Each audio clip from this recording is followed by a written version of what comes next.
I'm Moksha Kusa, and this is the first in a series of videos I'm going to be producing on my personal story and my process. I'll dive into how you yourself can become a full-time artist and some other topics.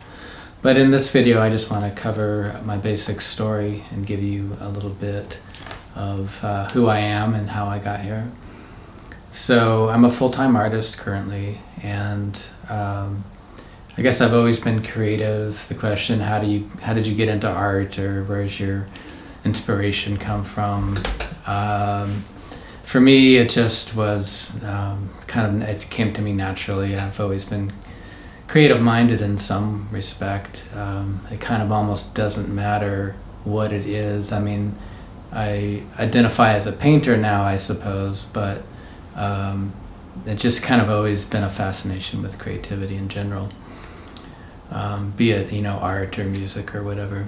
And so, I went to a commercial art school right after high school, and so I learned, typography and marketing and things of that nature, and they didn't really teach me how to paint. It wasn't until after art school that I got into painting, and I decided to pick up a set of oil paints and began to teach myself, and it wasn't easy. I struggled a lot both with the medium and finding my voice as an artist and what it was I wanted to say. I don't think that honestly I had much to say at the time. I was making kind of weird, abstract or grotesque paintings. I suppose it was a reflection of my inner state at the time, which wasn't entirely healthy, to say the least, but that's another story. And so I struggled with that for a while. Right after art school, I also got into the computer game industry, and spent about 17, almost 20 years in that industry working as a background artist, doing light animation and some game design and things like that. And so that was my, where I spent most of my time and energy. And painting was kind of in the shadows. Around 2001, I got frustrated and I just straight up quit my own personal art for about 8+ years. I didn't make any paintings or drawings at all. And then at some point in early 2009, I felt inspired again, and I started drawing trees at the park, and I was really into roots and branches and things like that. Lots of trees, and then pretty soon I was painting again, finally, with oils. And for whatever reason, I can't explain it. I can't tell you where my inspiration came from exactly. I mean, literally it was trees in the park, but why was I drawn to trees? I don't know. And one of the first paintings I made after this 8-year hiatus was a painting I call Eye to Eye, and it's a painting of a skull underground with these roots coming from its eyeball, reaching up, and but you see above the ground this flower has sprouted up, and a bee is coming in to interact with the flower. The flower looks kind of menacing, like it might eat the bee. And it's in a completely different style and skill level than anything I had painted before. All I can say is that with that painting, I found my voice as an artist. I found what I had to say.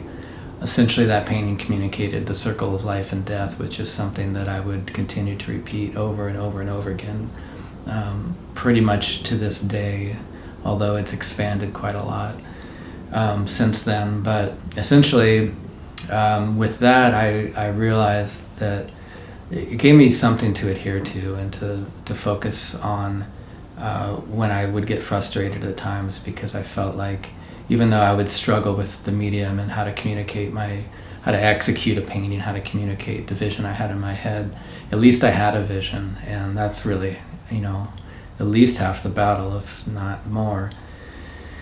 And so, after a couple of years of painting, I guess literally, 2010, I was looking out the window and I was sitting at my desk at the office, and I looked out the window, and it was a beautiful sunny day, and these people are going by on the bike path outside, and it suddenly struck me that this isn't what I signed up for. This isn't what I wanted to do with my life, and that I was squandering my creativity making these silly games that I don't know if anybody cared about them, but I certainly didn't.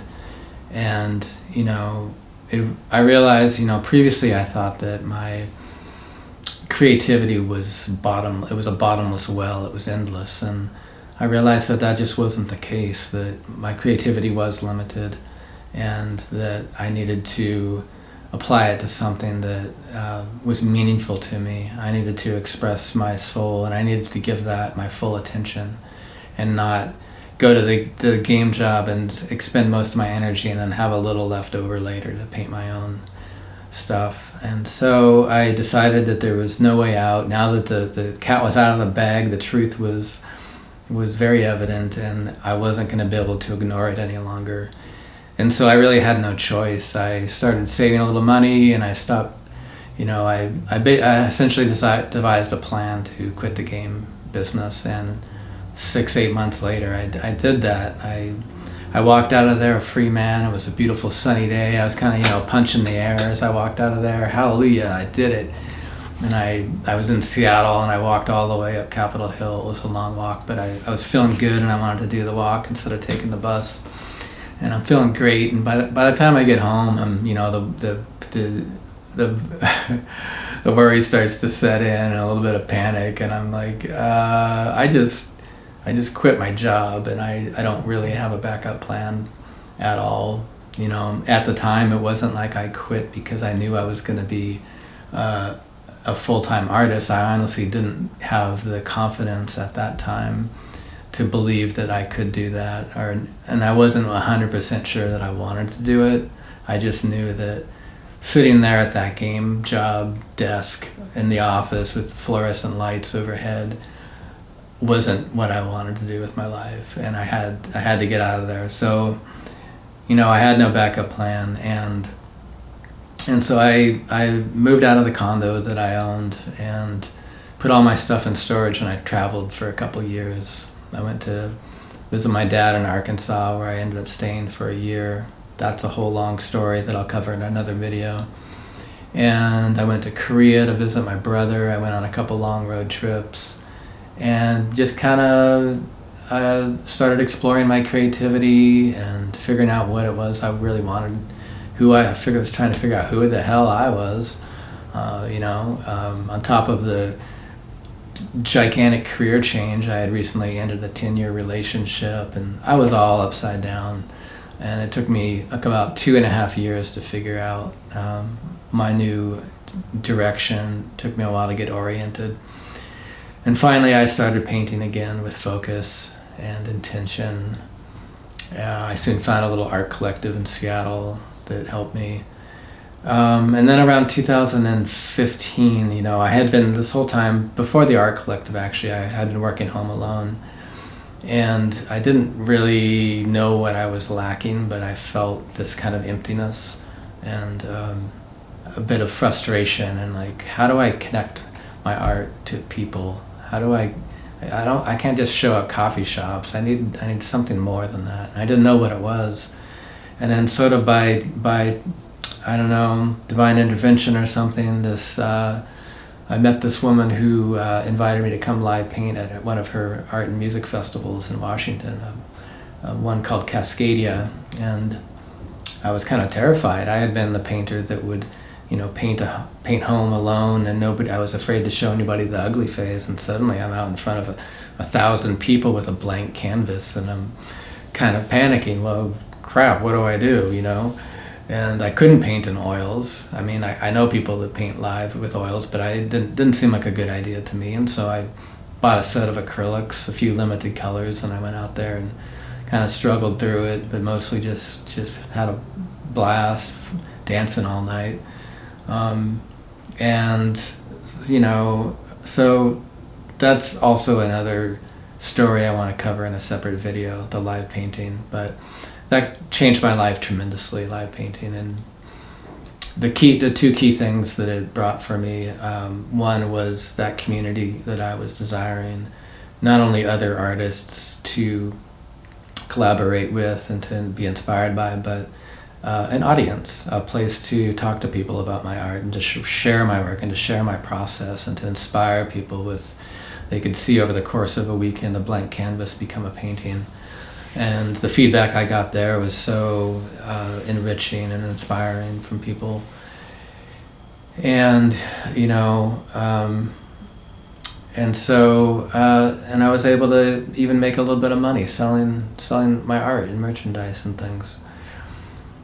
So that carried me through the next several years. I eventually found a collective in Portland that called The Haven, that is their sort of blueprint for their vision was to bring the festival home and create a festival environment on their own terms. And so now I'm a part of this thriving collective where with other artists, and we get to share ideas every day and collaborate, and there's people coming through for events all the time, and I'm able to make a little bit of money with my art, and that's, you know, that's important because I'm trying to do this for a living now. And so I think, you know, in a nutshell, that's the story I want to tell for now.